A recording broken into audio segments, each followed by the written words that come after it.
Welcome back. I'm Nicholeen Peck, and I teach all about parenting, good communication, and family relationship building, all through the lens of the principle self-government.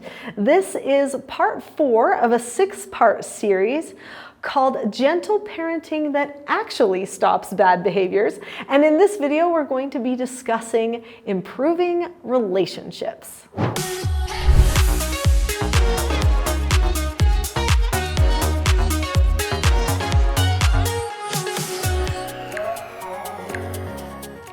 In this video, we're going to be talking about some of the relationship problems that we might be dealing with and how certain types of parenting could actually destroy relationships, and then how to improve our relationships in ways that might surprise you.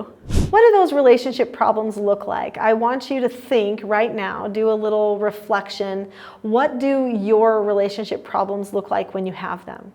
Does it look like anger? Does it look like withdrawal from each other? Does it look like sadness and crying? What does it look like? How are you handling it now?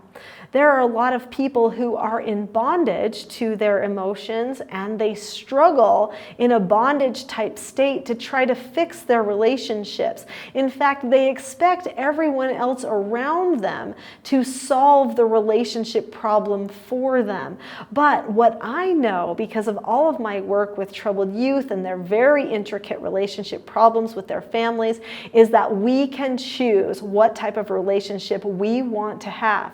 And as parents, there are key things that we can do to strengthen relationships on our side of the relationship. So when I say our side of the relationship, what am I talking about? Sometimes people think a relationship is something that takes both people being on the same page, and it doesn't. In fact, there are two sides to every relationship, meaning I have a way that I think about you. You have a way that you think about me. You have a relationship to me. I have a relationship to you. My relationship to you is completely independent of your relationship to me. That means that you could be annoyed by me, but I could be hopeful and loving and feel kindness and understanding toward you, all at the same time.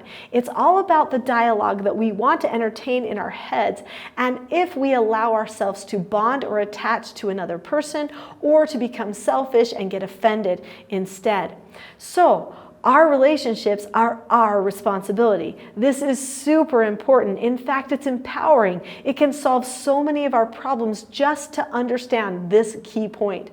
Many of our children don't understand that they have much more control over their relationship outcomes than they think they do. There are 4 different types of communication. There's passive communication, aggressive communication, passive-aggressive communication, and then assertive communication. Of all 4 of these types of communication, 3 of them actually destroy relationships because they create selfishness. In passive communication, you become a victim and you feel like you are going to disconnect from the other person. You can't trust the other person. You have to do certain things to manipulate a situation. In aggressive communication, you are manipulating to try to control a certain situation. So same thing, and you start doing self-preservation. Passive-aggressive communication is the same. The difference between passive-aggressive communication and aggressive communication is basically the volume and type of words that are selected. But the feeling is actually the same. It's very loud on the inside. So assertive communication is that type of communication that you actually want to be using. This is where you plan for yourself and then you follow through with your plan. So it doesn't matter what anybody else does around you. You can make a plan for how you want to follow through with that type of communication with the person. So if someone is, say, mean to you or short-tempered with you, you can say, okay, so right now they're not having a calm face, voice, and body, or right now they're not accepting a no answer, they're not using their skills. I don't need to take that personally. I'm going to just try to talk to them about what's going on and help them use their skills. So when you learn to do a proper correction, which we're going to be talking about in one of my upcoming segments, I think it's the next one, then you will be using assertive communication. That assertive communication should be able to maintain its calmness all the time. And it's that calmness that's behind that assertive communication that actually creates the gentleness in the corrections when you do corrections for your children. So we're going to talk about how to create good relationships, and obviously you can't control somebody else's side of their relationship, but there are things you can do to encourage them to want to choose good relationships too. But before we do that, don't forget that this book is available to everyone on this series for free. So in the description below this video, click the link to get your copy of Parenting a House United, which is my premier book. It's a best-selling book that truly is transformational. It will go into all the details about all of the stuff that we've been covering in this series and more. So click on the link to get this book for free. Let's talk about what you can do to improve your relationships. Number one, you've got to give people the benefit of the doubt. Give your children the benefit of the doubt. They're learning and they're growing. Do not villainize your children in your mind.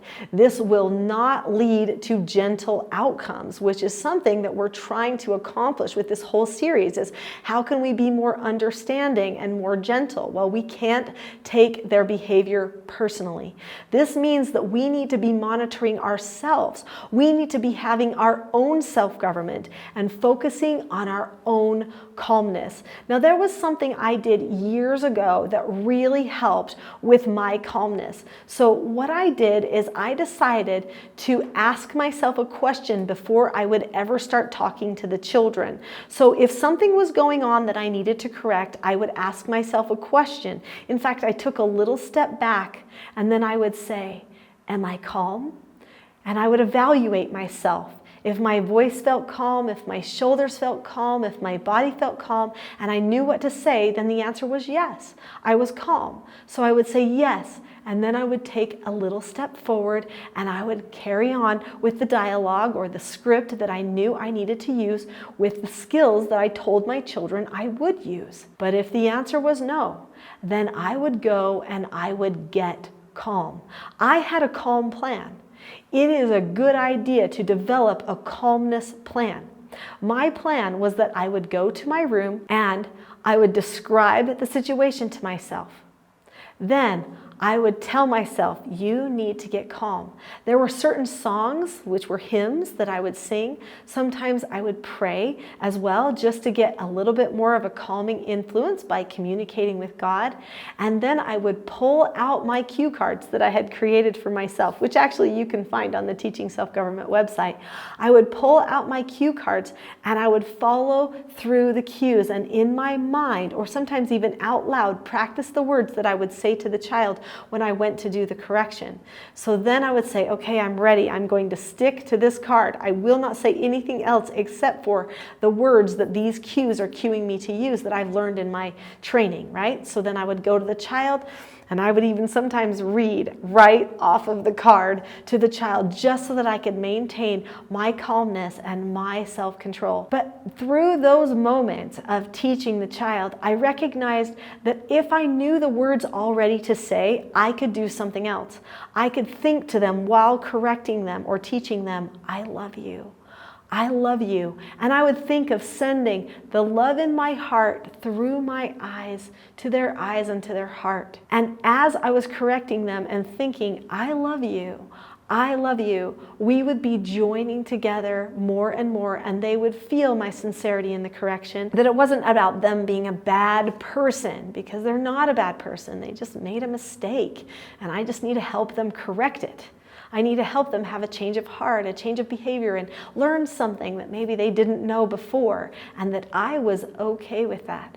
They felt completely safe, and this changed the trajectory for all of my parenting with my foster children and with my own natural children.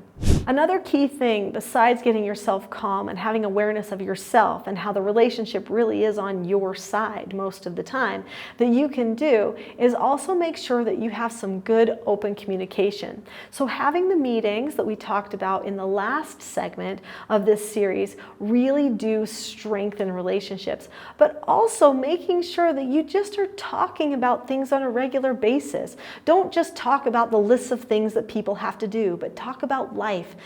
Read books together and discuss those ideas instead of just, did you get your homework done? Did you do your chore? Did you make your bed? Those types of things have a tendency to pull people apart, because then sometimes they try to evade each other because they don't want to be held accountable. Sometimes they feel like the other person is just trying to control them or micromanage them. I know that as a parent, sometimes we just want to check the list off so that we know it's all done. But we need to be careful to not make all of our communication just be about things that a person was supposed to do. It needs to be about more than that. And if you're wise, you'll also make portions of your communication about your relationship. You'll talk about who you want to be in your relationship. You'll talk about what your bond is like, the moments that make you happy. And when something goes wrong, you'll talk about those moments too. Your relationship really holds all the teaching together, so it's important that you take the time. Go on dates together, spend time together, talk openly with each other, slow down a little bit so that you can improve your relationship. Without time and without conversation about something besides behaviors, you'll have a harder time feeling close and connected to each other. There is a whole bunch on relationship development in this book that I already talked about, so don't forget to get your free copy. Click on the link in the description below and get your copy today. There is something I need to disclose, and that is you will have to pay a little shipping charge, because in order for us to get it to you, we do need to have help with the shipping. We'll pay for the book, you pay for the shipping, we'll get you this free book so that you can have help for your family.